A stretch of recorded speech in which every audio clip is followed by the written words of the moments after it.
Meeting is now There it goes. Now it's saying we're live. Yay! Wait. Setting up, it's like there's a bar that's scrolling. Here we go. There we go. We're on? Yes, I just got a notification. Yay! Woohoo! Hi, everybody.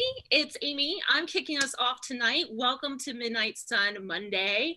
We're happy to be back after a couple weeks off. You know, last couple times we talked about Midnight Sun, and I think we'll probably have some more conversations around that space this summer as we get closer to the book launch on August 4th. But tonight we're going to talk about fandom, or we're going to start to have conversations about fandom.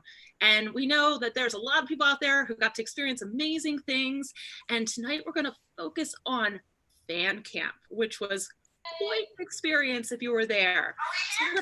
So we're going to go around the room real quick and have everybody introduce themselves, tell you what site they were on, if they were on a site, what their username is, where you can find them, and I'll share your favorite Twilight character too. So let's start with our new folks. So Yara, welcome.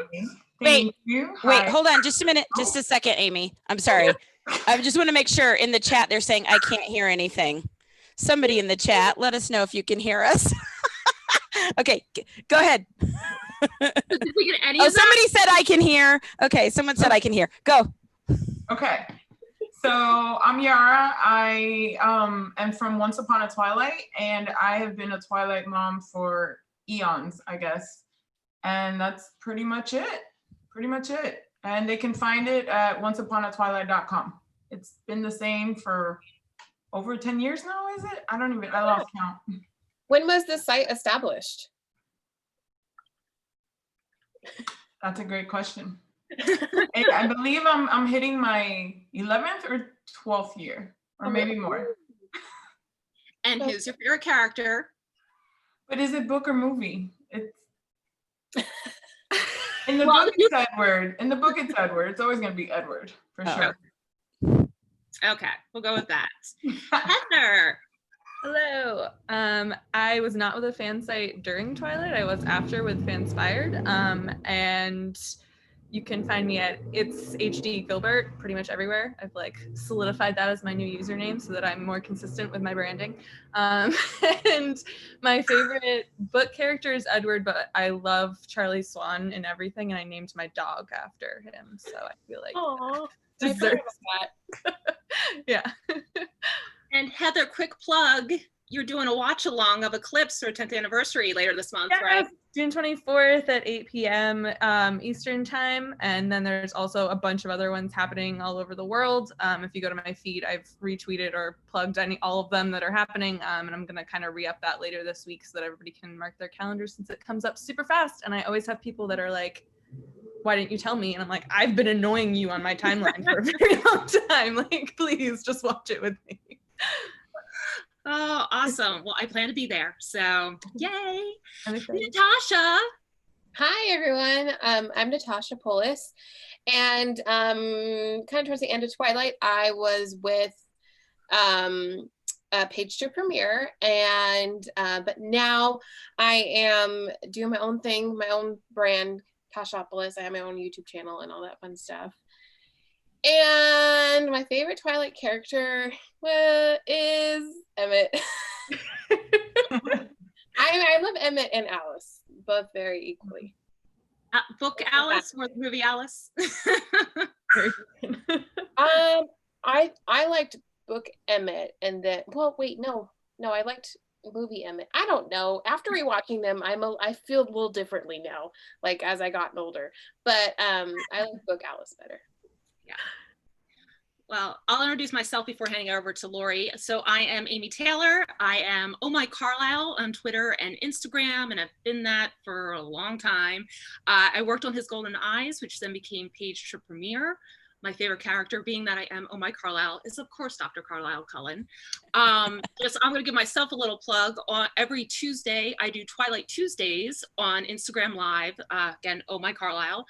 We're rereading with my friend Mel, Rosemary85. We're rereading the Twilight Saga. We just started Eclipse this past week. You can go back and watch the some of the more recent ones on Instagram TV, but we're doing Eclipse chapters 4 through 7 tomorrow night, 7 p.m. Pacific. So come on Instagram Live and join us as we talk about our feelings today as we're rereading these books after some time. So are you guys gonna read Midnight Sun? Yeah, we're trying. So we're pushing Eclipse to get done before the week before Midnight Sun comes out. We haven't figured out how exactly we're going to manage it yet because, yeah, just timing wise, we've joked about like reading Midnight Sun, Twilight, and Life and Death like at the same time, like doing 3 chapter comparisons. Oh my gosh, no. Yeah, which could be crazy, but yes, we will do Midnight Sun. We'll probably pause and we'll probably both be like read through it like this and then go back and do like sort of week by week. But see, now is Midnight Sun going to match chapter for chapter? Good question. I don't know. That's to be answered. Okay, I'm Lori, and I am having to do Laura's job tonight. Hence this, and this is my son's headset. I was like, I need a headset. This is what he gave me. I feel like it's very mammoth in size. It almost looks like Princess Leia ears on my buns, Princess Leia buns. I'm from Twilight Lexicon, and tonight I miss Laura a lot because she's much better at the technical stuff than I am. And you said favorite character. Mm-hmm. I always loved Alice. She was always so interesting in the books, but since everybody like kind of said book and movie, again, I fell in love with Charlie. Charlie was not like my favorite character at all. And Billy Burke like nailed it in the movies, you know, the halo and when he cocks the gun and all. Oh my gosh, love Billy Burke. Yeah. But I also love Seth. I think Boo Boo as Seth like tugged at my heartstrings too. Anyway. So we're talking about Fancamp today. And just in case somebody watches this that doesn't know what Fancamp is, maybe we need to discuss like what actually Fancamp is, because I think, and we were talking about this before we came live on YouTube, I think Twilight was the first one to have a fan camp. Yes, right. That's what we came to a conclusion to. With like that tried to organize a fan camp, right? Right. So fan camp is when a big premiere is happening for some big product in Hollywood, usually like a fandom kind of a thing. And then they allow the fans, because they know fans are going to camp out for the red carpet, they set up some sort of activities and rules and regulations for camping out along wherever the premiere is going to take place. And so that's what we're talking about, the Twilight fan camps. So first of all, what was your first Twilight fan camp that you ever attended, and how long were you there? Like, did you get there right away or did you come later or something like that? Let's start with Amy. Oh, so I camped out for Breaking Dawn Part 1 was the first one I camped out for. And I was there, what was it, Wednesday or Thursday that it started all the way through to the premiere. So it's funny because I'm looking back, like right now, all the memories are coming up from Eclipse. And I was like, oh, those crazy people, there's no way I'm going to ever camp out. And then I was like, okay, I'm going to camp out. I'm going to do just Part 1 and then I'll have it out of my system. And I ended up at Part 2 as well. But yes, it was, actually got there the night before, I guess, things happened or like things started. Actually stayed in the Marriott there. And I was supposed to get my bracelet and go to work because I lived then in Southern California. So I was supposed to get up in the morning. My friends were like out while there was craziness going on, people running around trying to figure out where to start the line for fan camp. And I didn't know You'd think they'd have a sign. Like a week in advance, just put a sign out. Yeah. So line starts here. I wake up at like 4:30 in the morning, think I'm going to go down and join everybody. And there's just like thread of chat of people being like, go stand over here, go stand over there. And I can get in the whole story. But anyway, I ended up not getting my wristband until very late that day. I did not have my tent set up till about over 30 hours after things were supposed to start. So I have stories. Wow. We all have stories. Good wow. Okay, Natasha, what was your first fan camp and how long were you there?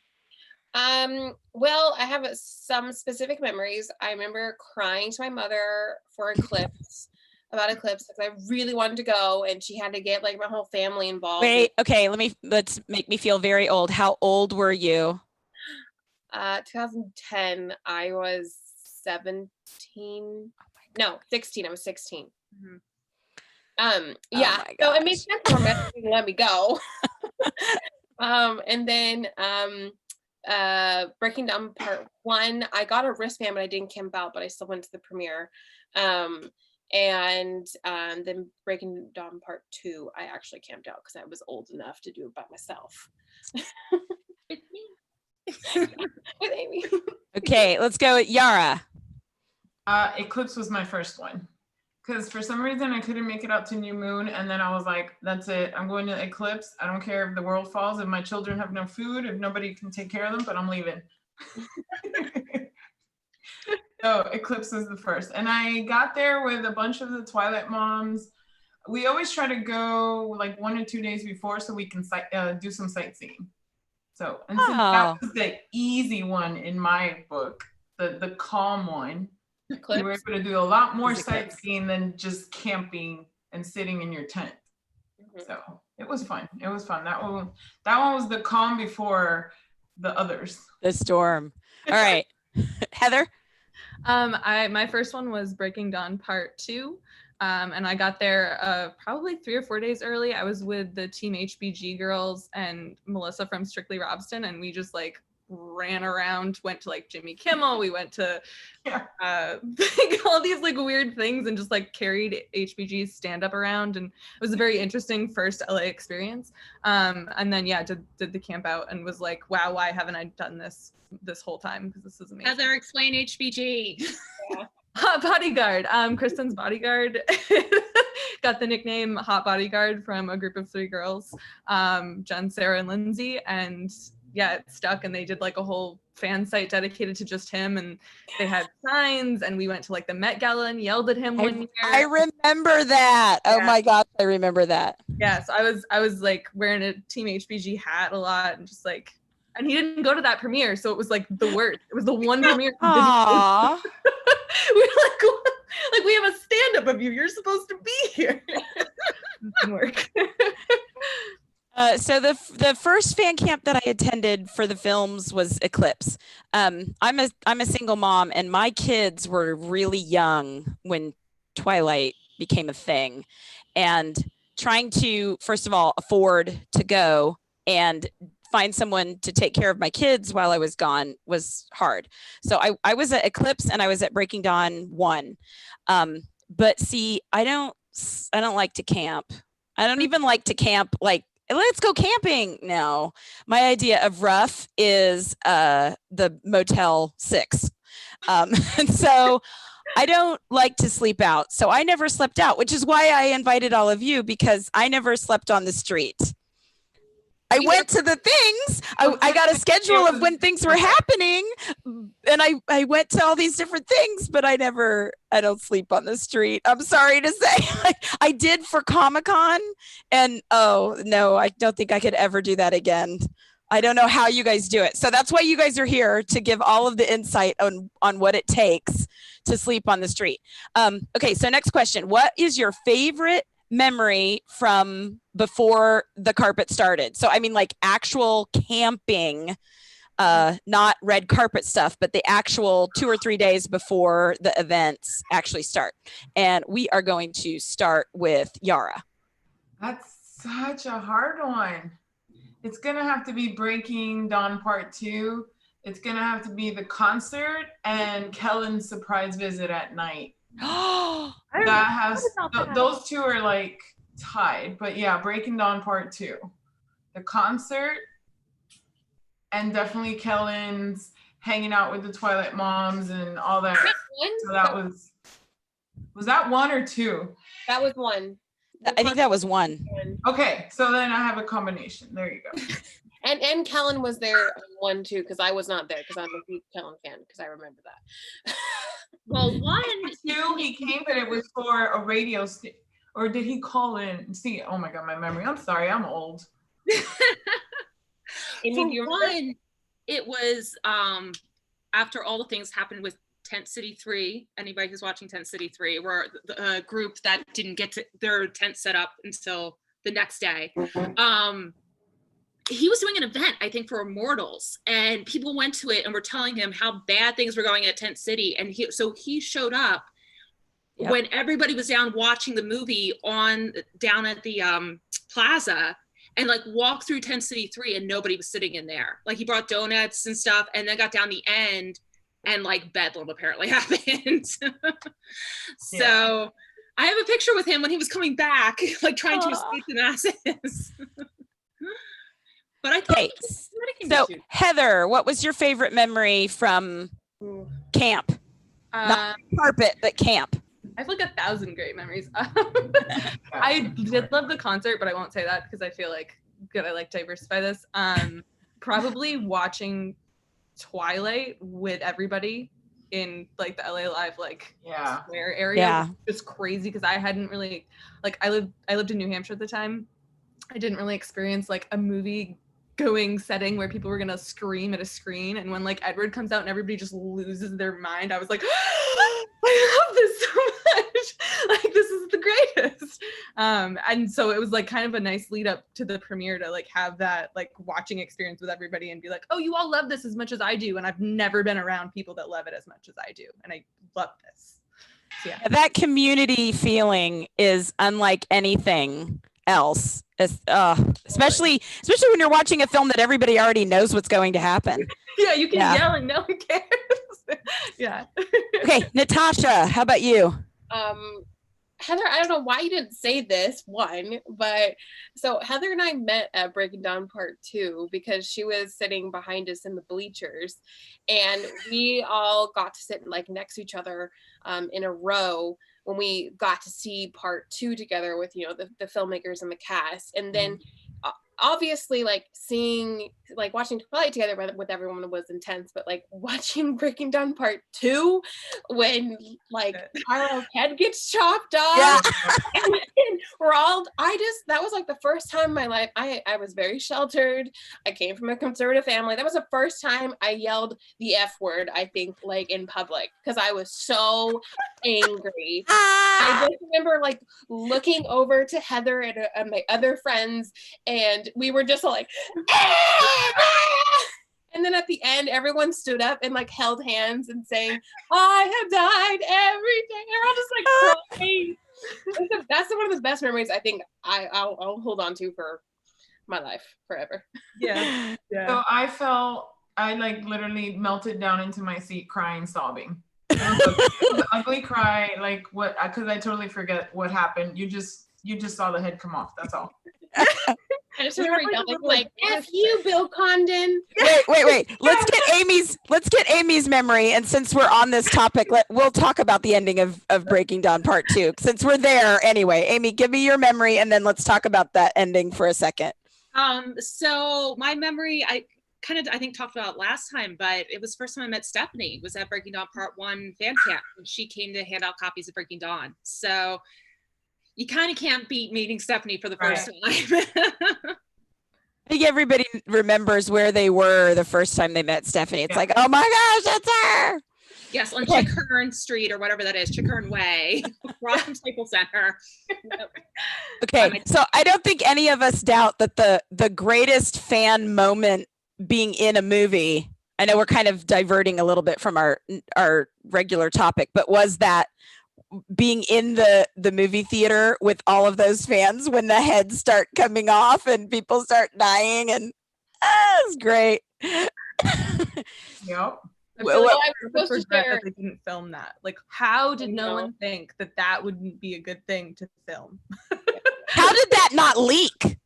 Yeah, like, exactly. Someone has to have it. They took literally everything I owned and stored it, so like I had no way. They took like my batteries and everything, and I was like, so someone sneak it in and just record this, please.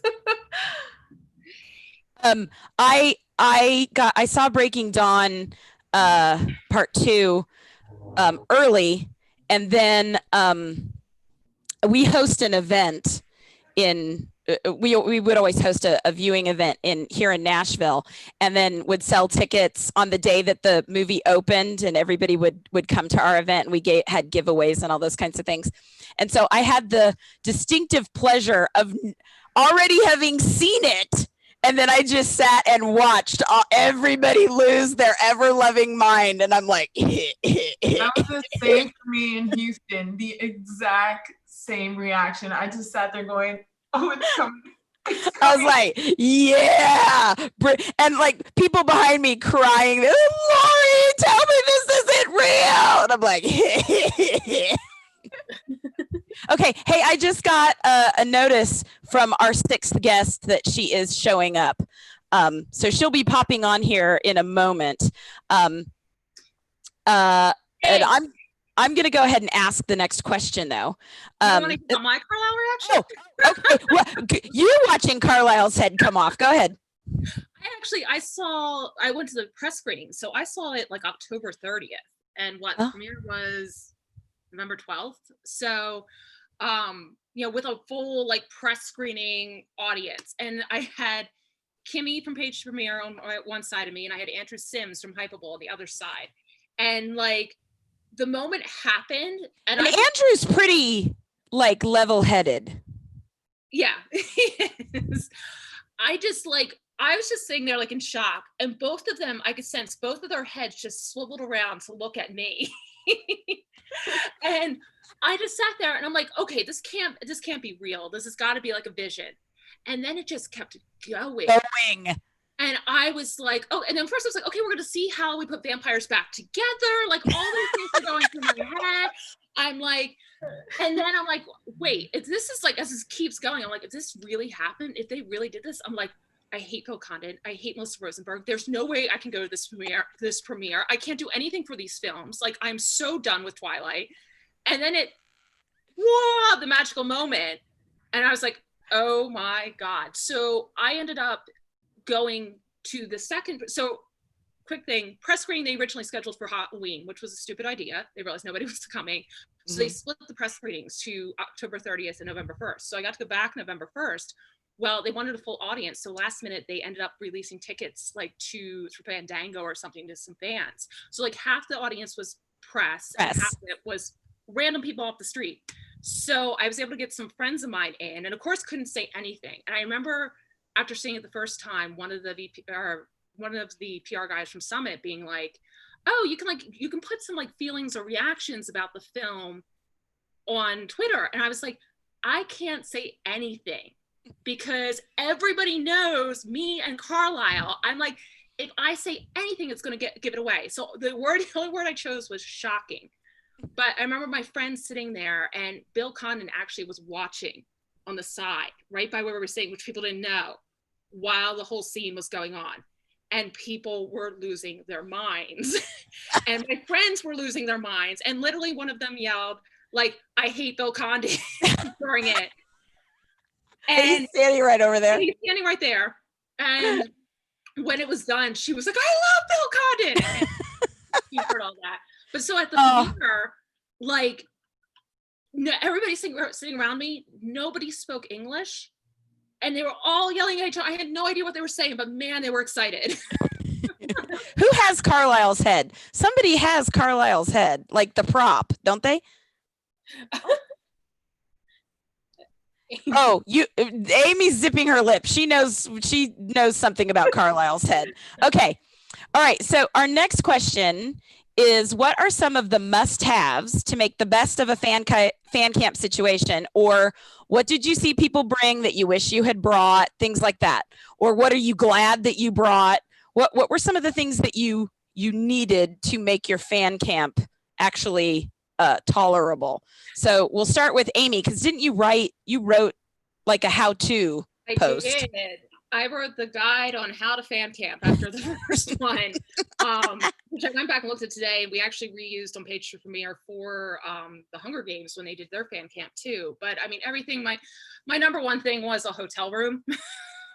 Having somewhere to go and shower, to nap in a bed, to warm up, to charge your phone, besides a portable charger, which was also a must-have. waterproof. Because people think that since it's California, it's going to be warm, and that is not the truth. As if when the sun goes away, so does the heat. It is cold. My picture with Stephanie Meyer, I was wearing a knit hat. I mean, it got cold. There was a big storm that rolled through the one night during part 1, where like people's tents and stuff were like blowing away, like got drenched. So like waterproof tent was definitely a priority. Having signs, make sure you have your phone, having batteries, having stuff to get signed, like all of those things were all priorities. So Savannah, Savannah, we need some light on your face. I need some light on my face. Yes, you're in the dark. Savannah, I'm facing the wrong way. Okay, we are talking about some must-haves that you have to have for Fancamp, and Savannah just joined us. Savannah, you want to give us a quick intro of who you are, how long you played around in the Twilight fandom, and where we can find you online? Okay, my name is Savannah. Usually go by Savy. I was involved with the Twilight, I guess, from like 2009 to 2012, maybe a little bit longer afterwards. And you can find me online on anything that says like Troy's my angel. That's gonna be me. It's a long story behind that, but yeah, that's just my tag everywhere. Okay, so we are on your must-haves to camp out at fan camps, and Amy just gave us her must-haves. Heather, must-haves. Definitely portable chargers. I have like 50 beside me right now because I live in New York and nothing is ever charged. But I would also say something to sign that doesn't get crumpled easily, because people just show up and you're like, oh, let me just unroll these posters that I like. I was so not prepared for that and regretted it so much the next day, because people would show up with like clipboards and like all these wonderful things, and they just were so organized, and I was just over there like, my things crumpled. And I was a hot mess. It was not cute. And I would also say just like preparing to not sleep is something. Like I can pretty much sleep anywhere, and I was like so stoked, and also just like basically laying on the pavement, and it was just kind of horrible. And just you're constantly sleep deprived unless you're really prepared and have a lot of camping gear to like lay on the street and be able to sleep all night. So yeah, that was one thing that like I feel like I would have a much harder time doing now than I did when I actually was doing fan camps. Yeah, and I would say that goes for any like weekend long thing, like even the conventions. That was in a hotel. I would be sleep deprived at the conventions. Yeah. Okay, Yara, what's your must-have? Oh, it's kind of basically what everybody's touched based on, but it was definitely, luckily the California Twilight moms would bring the tent. So I would bring the sleeping bag. You had your blanket. At that time, I didn't have an iPhone, so I had Android and I had extra battery, so I would just switch them out. Oh. Definitely the Sharpies. You had to have Sharpies because at random moments you had people showing up. Oh my God, what else? Oh, funny story though, on the weather, I did not know it got cold at night. And for Eclipse, which was my first one, I just showed up with a bunch of tank tops. And luckily we rented a car that year, and we had to go to the store. We got lost. We ended up like in a Compton Kmart, and all they had was like a golf windbreaker. So that was my jacket the whole rest of the week. But yeah. No, even Comic-Con, sleeping out at Comic-Con was freezing. Yeah. Yeah. So these premieres that go off in November, it's cold. All right, Natasha. Just echoing what everyone said, but honestly, I had a great time sleeping. I don't know what you guys were doing, but that's because I brought a like massive blow up mattress, and then on top of that, my friend Alyssa and I had like 2 down comforters on top of us, so it was like luxury tenting. I couldn't bring that on the plane, Natasha. Oh shit! I live here. That's why it was easy. Much easier for the people that live there. Yeah. Much easier. I think okay. Then my other suggestion would be to camp with someone who lives near the fan camp. Yep. Yeah. Second that. Okay, Savannah, I'm gonna back you up a little bit. I'm gonna ask you, what is your favorite memory from before the red carpet, like happening during the fan camp part, and then also what's your must-have? Well, my favorite thing for any of the fan camps was well, just to say, I went to Eclipse, Breaking Dawn Part 1 and Breaking Dawn Part 2. But my favorite one was before Breaking Dawn Part 2, that there was a big concert, which was amazing. And there was a trivia contest and I won, and I got to have dinner with Stephanie Meyer. So I forgot about that. That was you. Right.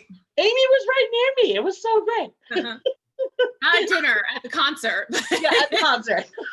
No, it's funny. I was thinking about that too. What? I was Oh like, my gosh, Savannah, talk to us about that for a minute. So what is it?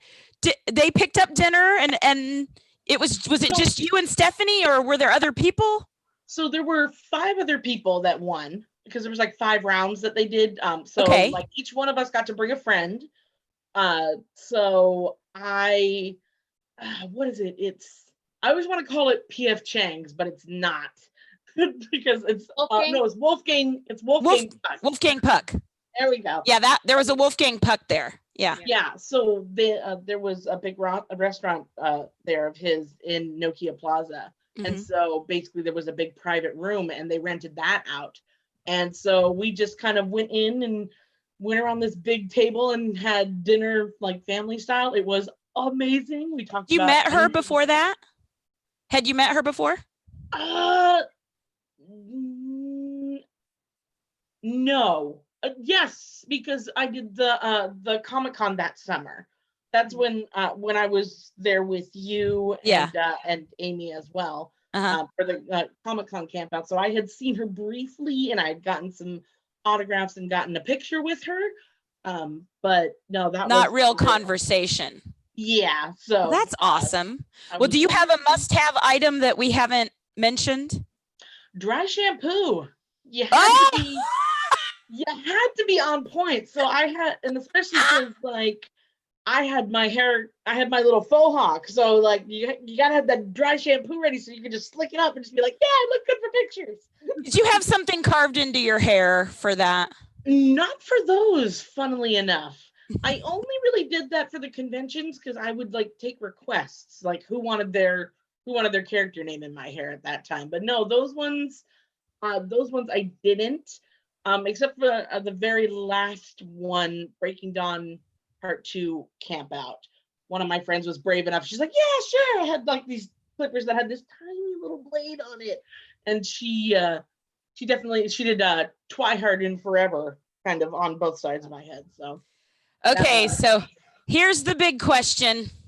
What was your favorite, and I'm hoping that we didn't completely cover this already, but what was your favorite most exciting interaction with a celebrity during any of the fan camps, or even I would say on the red carpet? Your favorite interaction with the celebrity. I'm seeing Yara like blushing. Let's start with Yara. No, because I thought about this since I've known this question, and I'm like, it's hard. There's 2. I can't say one over the other. Okay, give us them briefly then. Tell us both of them. So one is having the longest conversation with Robert Pattinson's dad after the movie and not knowing it was him for the longest. And then I was like, oh, that's it. And then the after party for Breaking Dawn Part 2, hanging out with Bill Compton most of the night. It was just epic. All the conversations, and it was just, so those 2 are tied. And I mean, don't get me wrong, all the artists and people you met, but yeah, those 2 were just more, I don't know, yeah, sentimental, I guess. Awesome. Savannah, how about you? I mean, after that dinner on Breaking Dawn Part 2's carpet was pretty epic, because then like while Stephanie was going around, like she stopped because we were one of my friends and I were kind of off to the corner, and she stopped and came over to her. She's like, "Wait, my friends are over here," and I was like, oh, Stephanie Meyer called me her friend. So that was pretty awesome, and just collectively, whenever I did anything on the red carpets, like the actor that I really like, Charlie Bewley, always did something weird or funny for me. So those were awesome. Natasha. I was obsessed with Kellen Lutz. So both camps I made signs specifically for him. And I remember so for part 1, I literally made a sign that said, "Kellen, I am here," with like an arrow pointing down at me. And he saw that when he got out right out of the car, and he beelined to me, and I felt so special. And it was like there was like a paparazzi shot or something. But yeah. Oh, there I am. Oh, she's got a picture of her sign. That was part 2. Oh no, this is part 1. No, that was 2. Oh, that's part 2. Mm-hmm. Okay, Amy, how about you? I've kind of got 2 also. Is that okay? One would be that. So he's coming along, and I'm like, Rob, can I get a picture? And he says, yeah, sure. And I go to put my arm around him, just as you kind of naturally do in a photo, and I feel like somebody hit my hand. Yep. Off. Yes. I've never interacted with Rob before at all, and I like just kept smiling, took the picture, and you can see the security guard behind us. Did not want you touching Rob. No, touch Rob. No touching the Rob. No touching Rob. No touching Rob. We need that should be a sign. No touching Rob. So that was great, and that's the only picture I ever got with him, and he looks great in it. I look happy, and there's something with the Angels baseball team behind us, but and then that was breaking on part 1, and also breaking on part 1. I was across the street in the bleachers, so like the cars would come driving up, and they would get out, and there was kind of the step and repeat was there, and so either the actors would come across the street or they weren't there. They would just go to the carpet. So they were trying though to make sure they came across. So Elizabeth Reeser, Miss Esme, had been like further down the line on our side signing it. She crossed back over, and I was like, "Are you kidding me? Like, I'm not going to get to see Esme." But I had a sign that said Team Esme, and so I'm like, "Elizabeth!" Like nobody can hear me. I'm all there's thousands of screaming girls. Well, I see people that are with her that she's going to go in, like tap on her shoulder and like point at my sign. And she comes back over, and she recognized me from Comic-Con, and her publicist also recognized me from Comic-Con, and we're like, Comic-Con! Came over, and is actually that interaction of her crossing the street back over to me is in the Fandom documentary that is on the Twilight box set. So that was, and Elizabeth and I have been like, buddies ever since, but really, but like that moment was like just so special, and the fact that it got captured and is in the documentary is just blows my mind. Oh, how wonderful! I'm gonna have to go back and watch that now just to see that. Okay, Heather, how about you? So in May of that year, I had interviewed Kristen for a Pop Sugar contest, which is generally how people know me, and when I went to the premiere, I was like, she's never gonna remember me. It's been 6 months. And she totally remembered me like the second she walked up, and I was like, this cannot be real. Like, this isn't happening. And I think I blacked it out because Melissa was with me, and Melissa Frost, and she had to tell me this is what happened. This is how you interacted. Because I just my brain couldn't comprehend that. And I had so many other good interactions with the entire cast. Peter Petronelli came over, Rob, I got a good picture with him, and his bodyguard was really protective when he came over to us, and I was very terrified of him. But there you go. Don't touch Rob. Don't. Yeah. But Kristen totally was just totally knew who I was, and was just like, hey, how are you? And I was just like, oh my gosh, hi. Are we friends now? Yes. She's my interview buddy. Yeah. I think so. From from red carpet experiences, I have two that just like stand out. They're both at Breaking Dawn Part 1.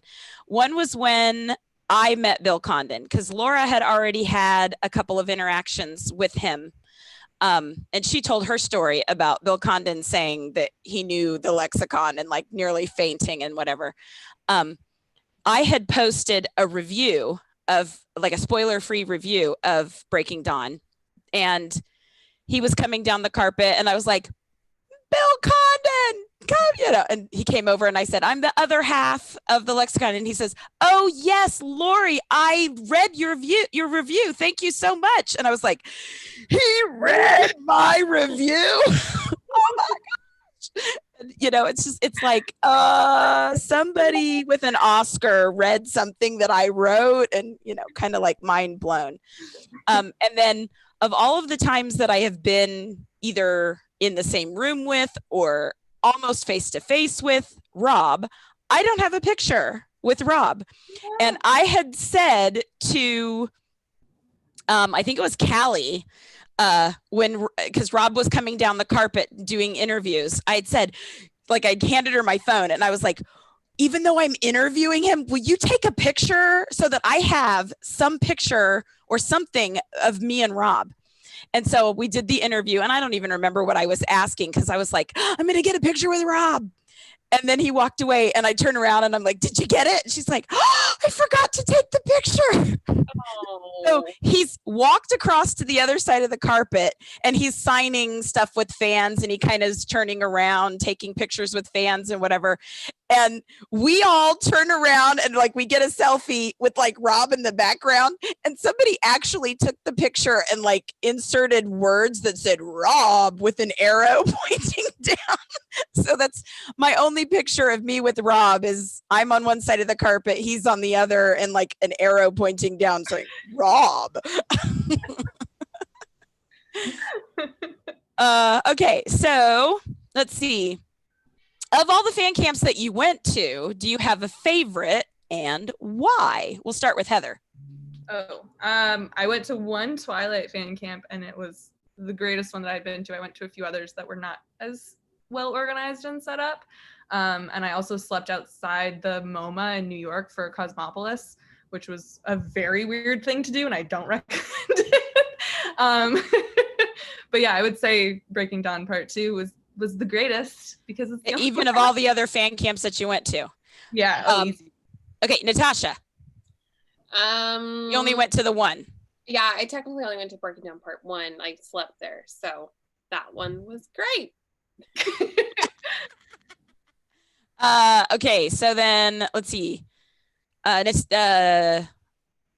see who else. Savannah, which one's your favorite? Experience-wise, probably Breaking Dawn Part 2, because it was the most organized, and like they had like activities set up, so that was kind of nice. But the one that like there were like the least complaints from fans from was Eclipse. Yep. Because there weren't as many people. They kind of just had us in one little area, so it was kind of nice. It was fun to kind of heckle like the Lakers fans too, because they all came out drunk. So that was kind of fun. So that one was kind of cool, just because it felt a little bit more organic. But there was a lot of disorganization with that, and like a stampede, and people nearly died. It was bad.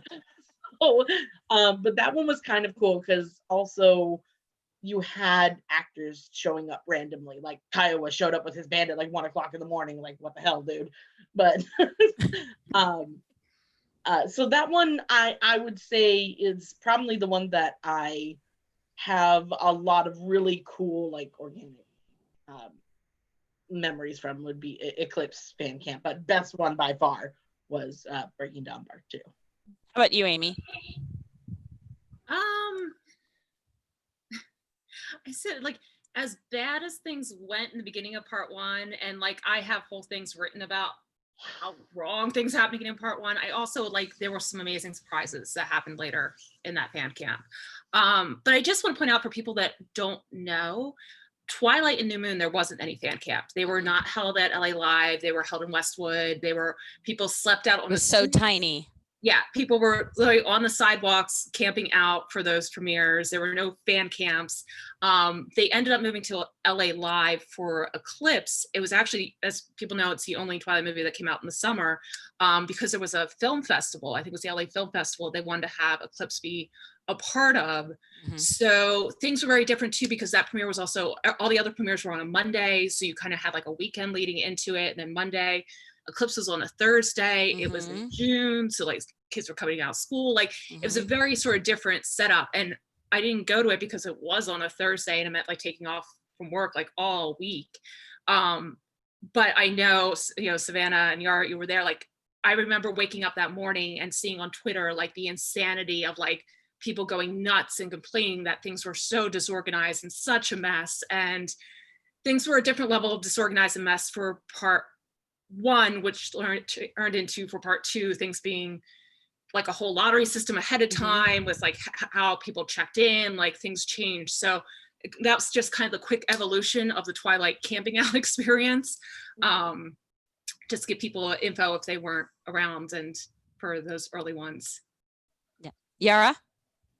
So my answer could be very similar to Savannah's. I did love Eclipse just because it was where I got to meet everybody that I had been talking to online for years about this fandom. But then Breaking Dawn Part 2 takes the cake, just because from the first moment to the after party, it was just epic. It's something you can't, like, I feel like I can never repeat those moments. The only thing I didn't like was the lottery system, because I was on the wait list thinking I was never gonna make it. And then it turned out to be like the perfect thing. And then I was able to get into the after party. So the after party fixed the wait list.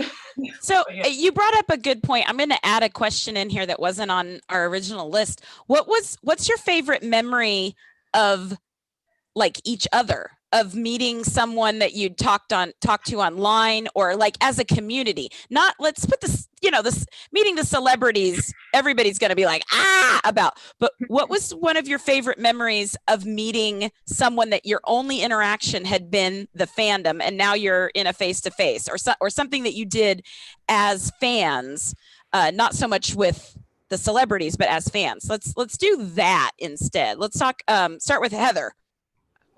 I mean, this is where I would say meeting Natasha, because that was just like such a crazy moment. And it was just like all of us having this like very insane, like once in a lifetime experience together, and crying and screaming and just going insane together. And if I had to pick like a fan camp one, it would probably just be that I was meeting a lot of fan fiction authors who wouldn't out themselves immediately a lot of the time. And then you'd be like, wait, what's your username? And they'd be like, because like everybody went by their usernames back then. Like the majority of people knew me as London Stew, not Heather. And it was just like, this is my name now. This is just who I am. And I like loved that. It was so cool to just be like, you write something that I'm obsessed with, and thank you. I want to hug you forever. So yeah, that would probably be my top two. How about Yara? For me, it was meeting the Lisa from Twilight Moms. That was because, she didn't chat a lot like with all the other ones that were just constantly 24/7, but it was just like, to me, she was, you gave us this platform, because yeah, Cara said she's going to get her into one of these, but Lisa was always like, no, I don't want to, I don't want to do this. I'm like, you created this amazing thing, get into the spotlight. Right. And that was the year that we like raised the funds for her. So she had no choice but to go. So it was fun. It was great to be able to meet her, and thank her, because I was of the older crowd when I started reading the books, because I got into the whole thing with New Moon. Like I got Twilight was already out, and then New Moon I went to the bookstore to wait. So, and I was like, now who do I talk to? So thanks to Twilight Moms, I didn't go nuts. How to talk to somebody. Amy, how about you? I mean, it was interesting for me because I was camping out, and I was covering for the sites, and also did some giveaways and stuff. So I had a lot of amazing fan experiences of people coming up to me and being like, oh my gosh, like I love Paige Shamir or His Golden Eyes. Like I follow Oh My Carlisle, which was great. But I also met so many people that I'd had conversations with online over the years. It was just awesome. of course, I had Natasha with me, and she did an amazing job on my hair. Oh, yes, that's right. Yeah, but I would say like I also, because of kind of like the having a group together for Breaking Dawn Part 1 is when I met my friends Jess and Allie, who I didn't know up until that point, and like Allie camped out for like every premiere. So like that was an introduction that kind of things brought us together. We didn't know each other, and we were all still like that whole group of us that camped out together. We're all still really good friends. Like we all just, you know, a bunch of us just went to San Francisco back in February to see Cursed Child together, like, or other things that we still love. And we all got brought together because of Twilight. And so I'm so grateful for those interactions and the people I got to experience those things with, including Natasha and Savannah. So I'll throw it over to Natasha then. I mean, gosh, just meeting, I think everyone in person, like I've made such long time friends and connections. And Breaking Down Part 2 was just like, as Heather said, it was just like a crazy intense moment. And like Heather and I have been able to stay friends, and we got to go to BookCon together, and that was for something else. And of course, Amy I've known since like 2010, and Savannah and we had a podcast together. Oh God, don't bring that up. Please don't. Please don't. Oh God. And I remember I met the Nutty Madame, and she was one of the people that like I was like, I need to get on YouTube, like I have to do this, and it was so fun meeting her. And like she's one of, you know, and was the Hollywood show there? No, they were mostly at the conventions, but like those were the creators that kind of, you know, made me interested to have my own YouTube channel, and then meeting fan site people were the stepping stones to have my YouTube channel. So I thought because Twilight. Nutty Madame was on last time, right? She was, but she's not on today. Is she not on? I don't see her in the I haven't chat. seen her in the chat. Oh no, she is. She just said, "Oh my God, hello! Oh my God, hello!" I always said, "Nutty Madam." Is it Nutty Madame? Nutty Madame. I think it's all her videos just would make me extremely happy. Okay, Savannah, your favorite like meeting people fandom moment? So it's a little weird. I did meet people online, but a lot of them were like Middle America and East Coast. So I mean, a lot of my friends ended up coming out for Breaking Dawn Part 2. But for the actually going to the fan camps was where I made friends there, and then we became online friends. It was a little weird. I was this little roving thing too. I didn't really have a job that I could. I mean, I could take a ton of time off. It was like part-time, and like I live up near San Francisco, so I was just driving all the time. But like I was traveling by myself, and so it was really. I don't have the same experience as like Amy, like you're saying you had like the group of people that you camped out with. I didn't have that. I was just like, I'm here. Hi. So and people would adopt you. Yes, exactly. That helped me survive. So but then like I already had a lot of friendships established because I did a ton of conventions beforehand. Because like I already like Amy and Natasha I met at like my second convention, so it was just like I'm here, you guys are, and then we would just kind of meet up that way too. So and I wasn't really into a lot of the Twilight fan fiction.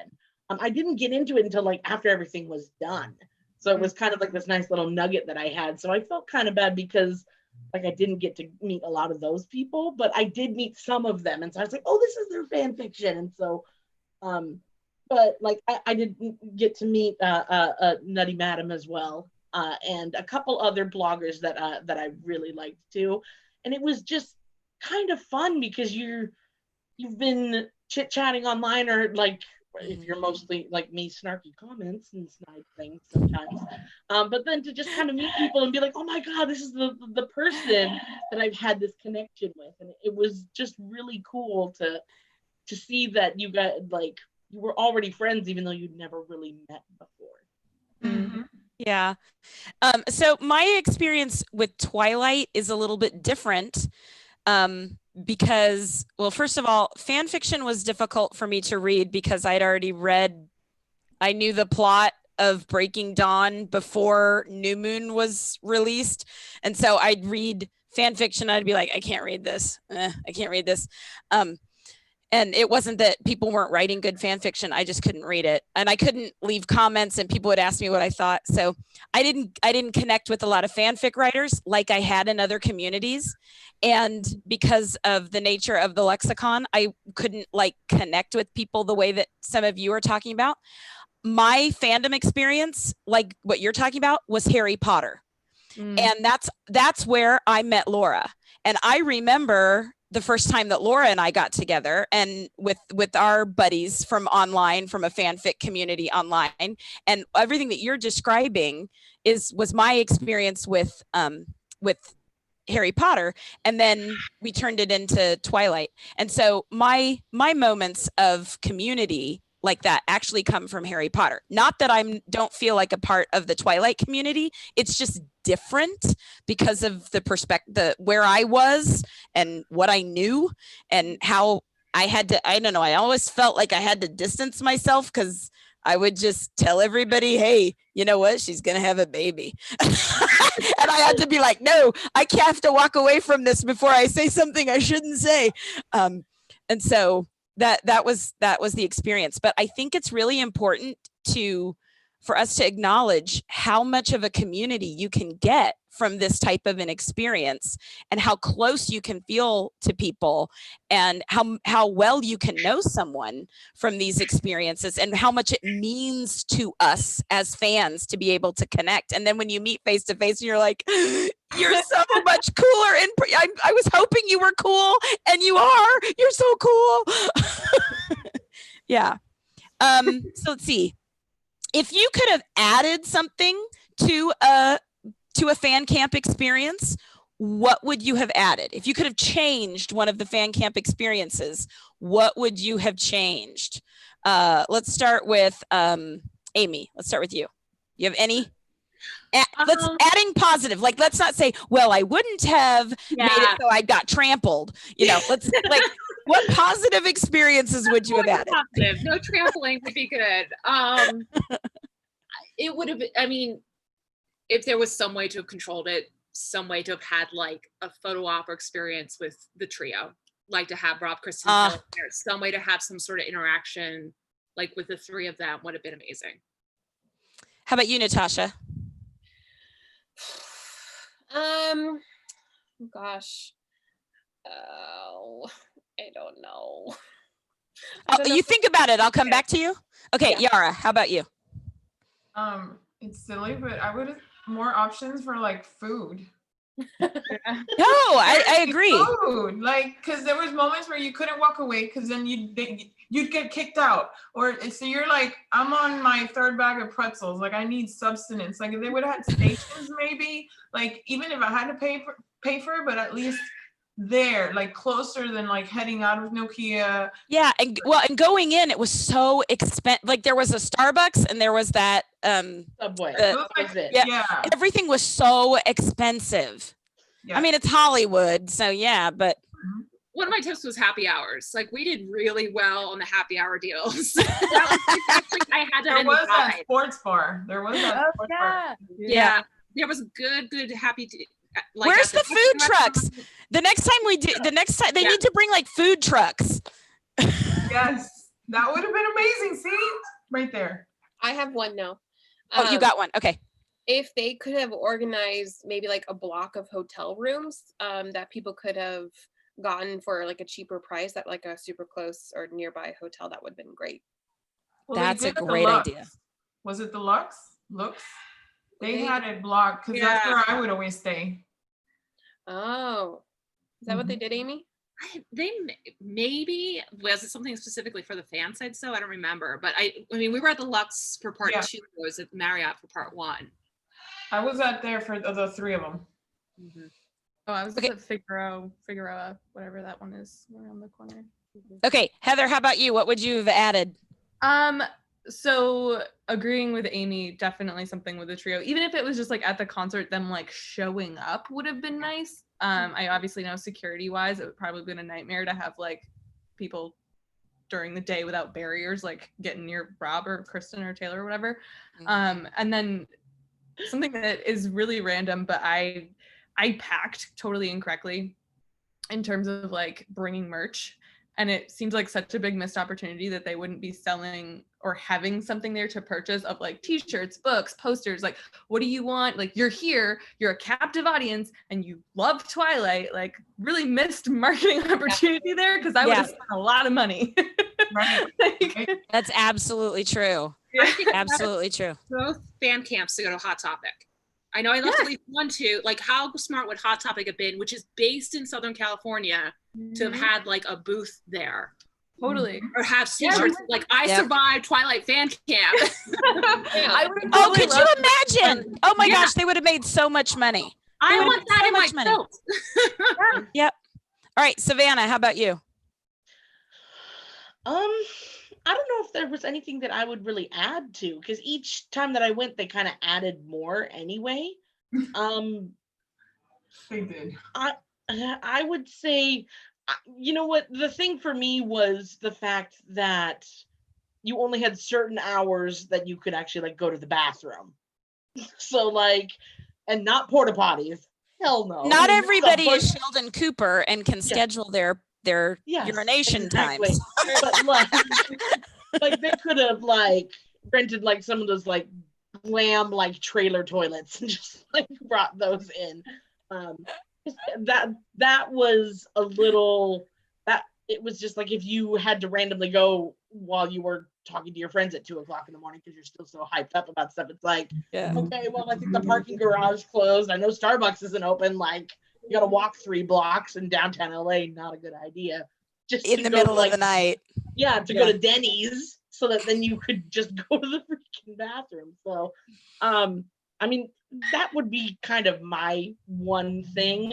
But if that's like the only thing, I mean, that's pretty good. So I asked that question because on the off chance there's ever any more books and movies, like books that become movies, especially for Twilight, maybe someone will listen to this and take into consideration what we're talking about. I'm going to add another question. I want to know what your missed opportunity was. Who did you not meet, or what did you miss out on that you're like, oh, I missed it. I didn't see that person. Or go ahead. What's your missed opportunity? Let's start with Yara. Oh, wow.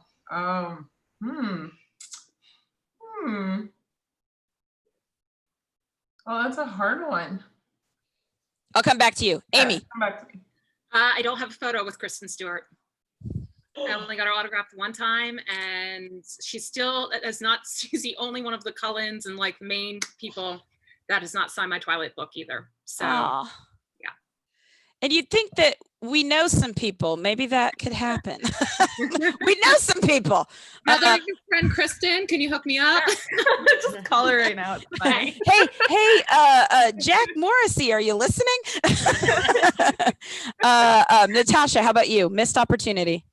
Well, part one, we had our camera lost in security. So I literally met everyone that night, and I had like maybe 2 paparazzi shots from it.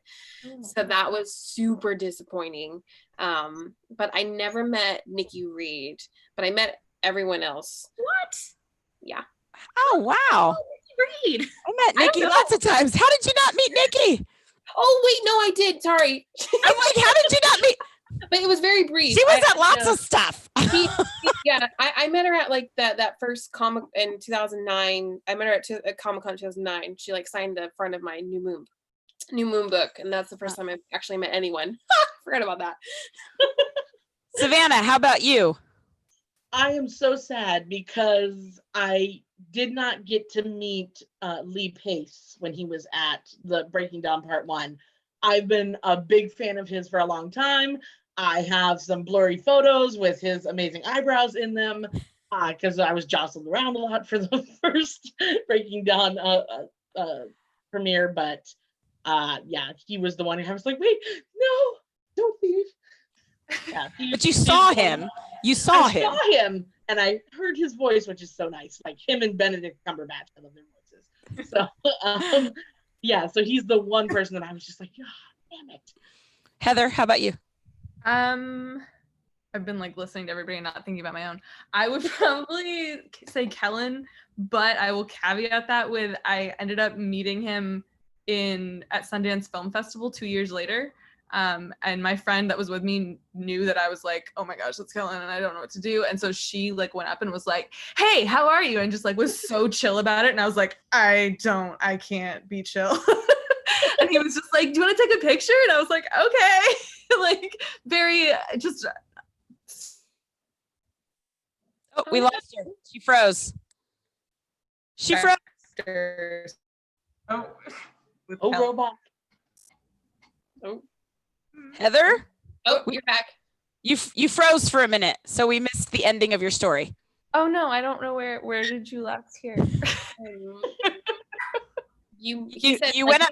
You met Kellen, and you took, and he said, "Hey, you want to take a picture?" And oh yeah, and it was a bad story from there. Basically, just like standing on a street with Kellen Lutz in the middle of the night at Sundance Film Festival. I will admit that the only two from the whole saga that like made me like woo, like pan out swoony kind of a thing was Peter and Kellen. Those are the only two, and I did not expect it with Kellen. And Kellen came up, and I was like, oh my gosh, swoon, lost in yep. And he's not even my type, like not at all. And I was like, la la, like we used to say Kellen turns women stupid. Like we just kind of go, yes. Mm-hmm. He's not even my type. I'm like, if I described the man of my dreams, it would not be Kellen. And yet I just turned into stupid around him. Okay, Yara. So I have pictures with pretty much everybody. I mean, I had 3 opportunities to do it. I think what I would have wanted more is with Stephanie Meyer, like kind of like what Savy got, like to sit with her and just have that moment with her. I mean, I got pictures with her, you know, that 5-minute or 30-second chat, but I would have loved more interaction with her. My personal missed moment is that I never like face to face had an interaction with Michael Sheen. I talked to him on the phone, but I never had a face to face interaction with him, and that's a bummer. And I would always look for him, and I'm like, where is he? I'm gonna get it this time. And no, never happened. That's I manifested my moment with Michael Sheen. He nearly passed me. I was like, wait, no. Hello? Like, please. Yep. I got a phone call, which, you know, not many people can say they talked to him on the phone, but I didn't meet him face to face.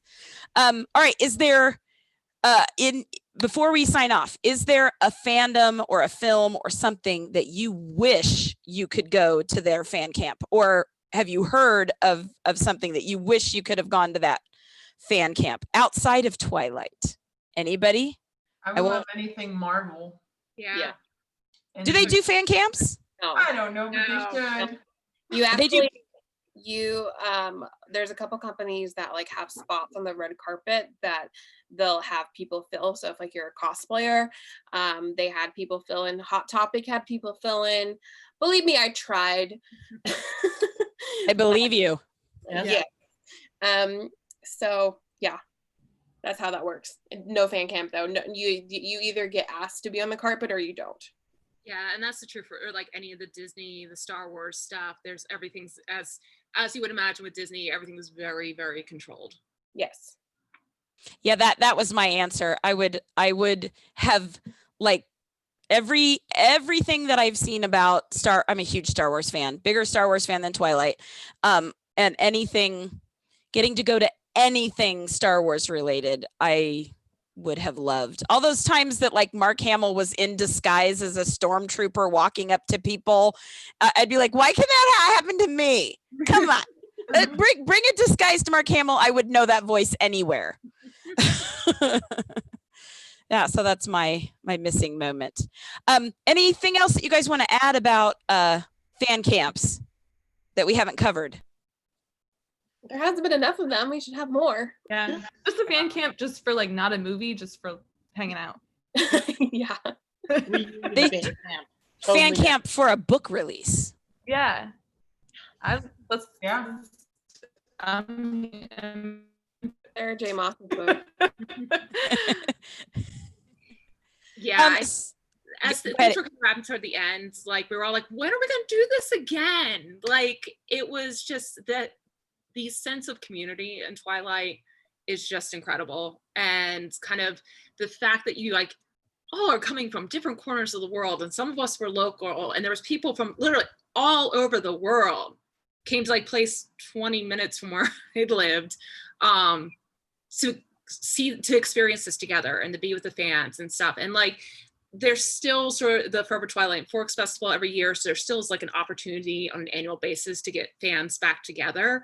But like just how incredible those moments were of Fancamp, even when there was like said as the years go on, yes, there was craziness, yes, there were tears, like so many things went wrong at times, but the things that stick with you and the things we still like, those things we now kind of laugh about.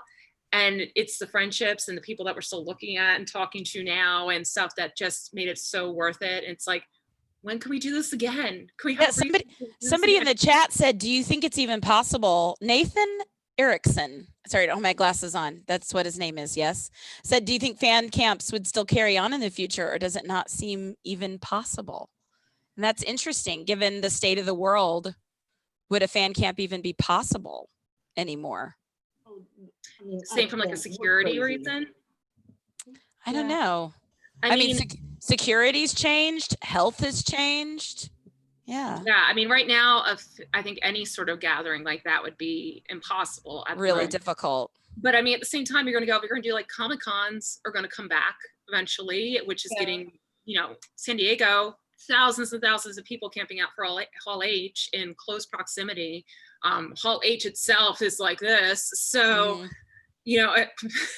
I think all those things will come back. It's the fact that the way the Twilight ones were like a moment in time too, where you just had this fandom that wanted to be together and have these experiences and have that even in other fans, when they've tried to replicate Fancamp, has not had the same impact as Twilight. No, I've said that so many times that when people, because there are people that will bash my involvement in Twilight, and I'll be like, you don't know, there's so many things that you enjoy as a fan of other things that we wouldn't have if it wasn't for Twilight. And you actually owe Twilight a thank you for kind of changing fandom. I think it's truly the first fandom that really affected the way that films are marketed, the way that media is used, the way that the film companies respond to fans. I don't think it was ever at that level until Twilight came along. I see some of you shaking your head. Do you want to add to that?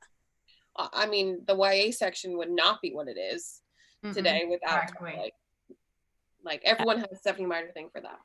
Yep. Everybody that was at least over their 25, if it wasn't for this fandom and the YA and all that, I would still be just reading Nora Roberts and not even know what YA is.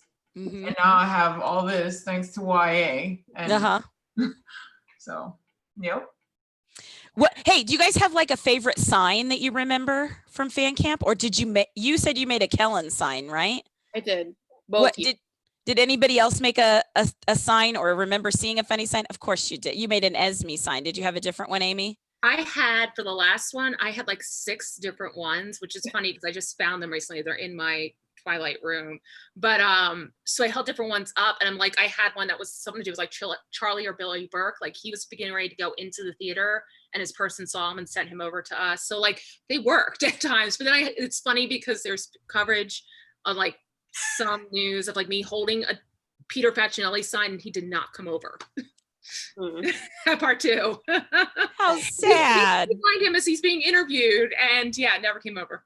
Well, I think my favorite like the sign that I ever saw, and it's immortalized from, was it Letters to Twilight? Like Nikki and Becca had the little cardboard cutout of Rob jumping into the ocean for part 1. Have you ever seen that? And like Rob sees it and he goes like, Jumping Rob. Savannah, did you have a favorite sign? Yeah, I made a double-sided poster for Breaking Dawn Part 1. You see it briefly in some of the fan coverage on some of the DVD stuff. I remember seeing that. I was like, oh my god, it's there. One of them, it just said, I like the first side said, I'm team everybody, and there was a picture of everybody on there. So I got a lot of signatures on that.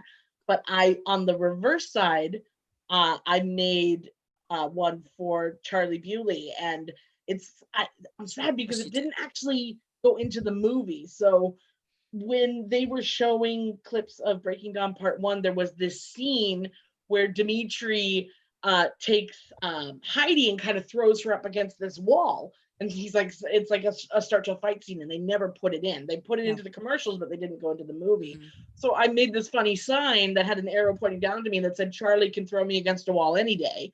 And so there's a picture of me holding it up, and he's over there with the paparazzi, like doing this funny little pose underneath it. So that's some of that. I actually saw Part 1 with Charlie Bewley, by the way. He was in my screening room with me, and I saw Part 2. I heard all about what was cut from that film. He was not very happy.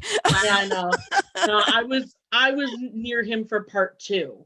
So mainly while we were all freaking out about the fight scene, they were sitting there watching us going, Heather, did you have a favorite sign, or did you make a sign? I didn't make one. The Jumping Rob is like my all-time favorite. That's exactly what I would have done.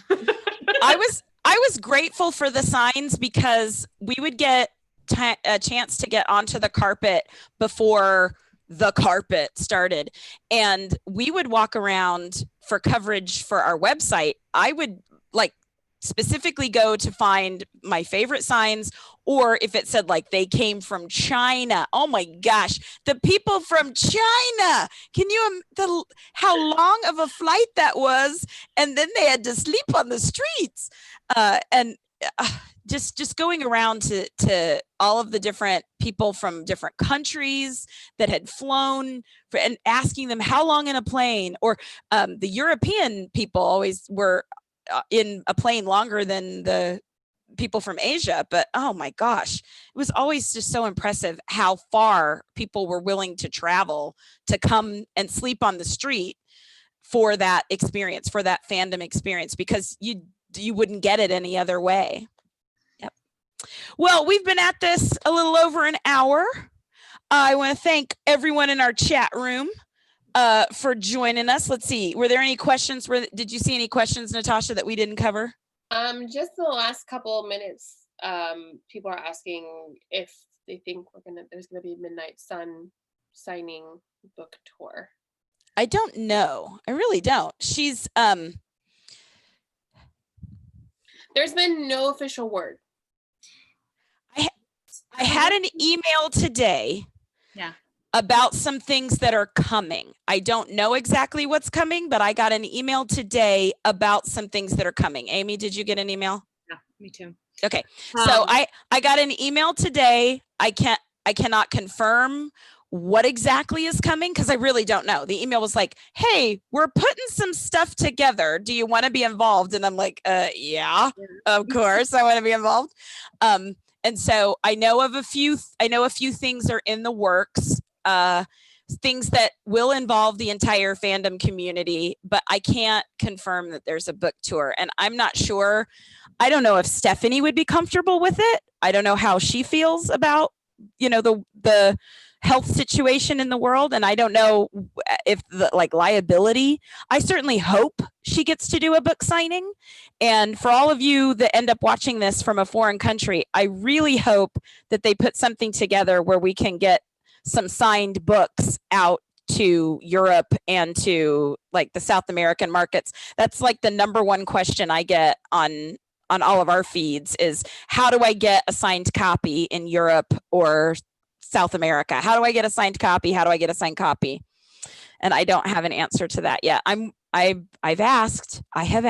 They have to, if they've read my email, they have to know. So yep.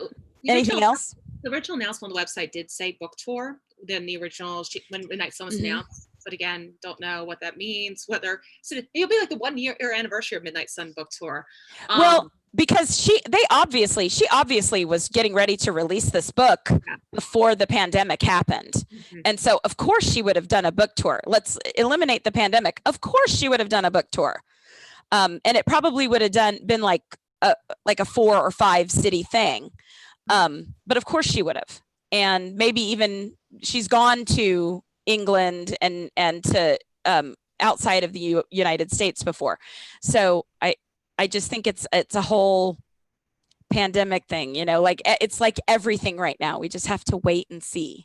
Yeah, that's why she signed so many copies, and you could actually buy them, pre-order them. Yeah. Well, you saw that picture. They released it. The Method Agency released it, a picture of all of those pieces of paper that she signed. Those weren't books. Those were pieces of paper. All those stacks was not a stack of books. It was like paper on top of paper. Yeah, it's a lot. And so now we know that Target and Books A Million and Barnes and Noble have all had pre-orders for signed copies. And as soon as I find out, I think I saw the Target one from Amy, right? Didn't you find it first? I might have found it from Heather. Oh, maybe Heather found it first. But I will say this, like there's a lot of independent booksellers who must be getting signed copies too. So especially for people overseas, if they see something like that, it might be a better way is try reach out to like an independent bookseller in the US who might be more willing to ship it to you. Yeah. In the international market than trying to get one from a big seller. And I've had people ask me if I would buy the signed copy for them and then ship it to them. And I'm going to say right now, no. Because if I make that offer for one, I got to make that offer for everybody. No. So please don't send me requests to buy copies for you. No. There is an online bookseller called Book Depository, which ships worldwide, and they get them straight from the publisher. So if I just looked online, they don't have signed copies there yet, but just keep that in mind because they do free ship worldwide. And please make sure if you're going to buy from a seller like that, that not that they specifically would cheat you, but there are people that have sold signed copies that aren't. So please make sure that it's a verifiable signature and that you're getting what you pay for. I see Yara shaking her head. I having dealt with creation, entertainment, and autographs enough, I know. Yeah, if you want to know, did I get a real Stephanie Meyer? Maybe send it my way or take a picture of it and send it to me. I've seen her autograph enough. I think I can spot it. I can spot it on a bag. I can spot it on paper. I can spot it on a scribble. To me, it was more like, am I getting an authentic copy of the book? Because I have this one. I have this UK version. Yeah. And I wanted to make sure it was authentic and not something that, they put together or faked it. And then I got it signed by Stephanie. So yeah, that's like my baby. That's my prized possession right there. A creepy one. Yes. And let me say, Barnes and Noble is sold out. I think Books A Million is sold out, and I'm not sure if Target has, and it actually has a price drop. Oh, it dropped at Target. I just checked right now. It says $17.39. Wow, for the signed Wait, one? for signed? Yeah, that's what it says. Signed edition by Stephanie Meyer, $17.90. Dang. That's like my $17.39 right there. I'd buy it for that price.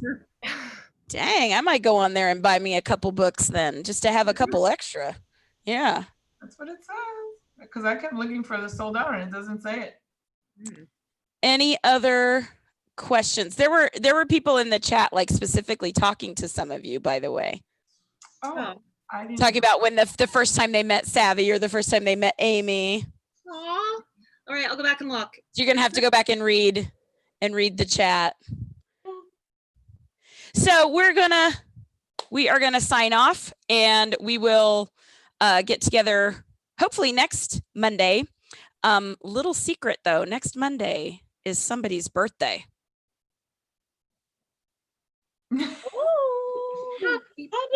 It's my birthday, so maybe we do an online birthday party for me if I'm willing to give up my birthday evening for y'all. For No wonder. y'all. No wonder I love you so much. You have the same birthday as my younger brother. Oh, well, today's my mama's birthday.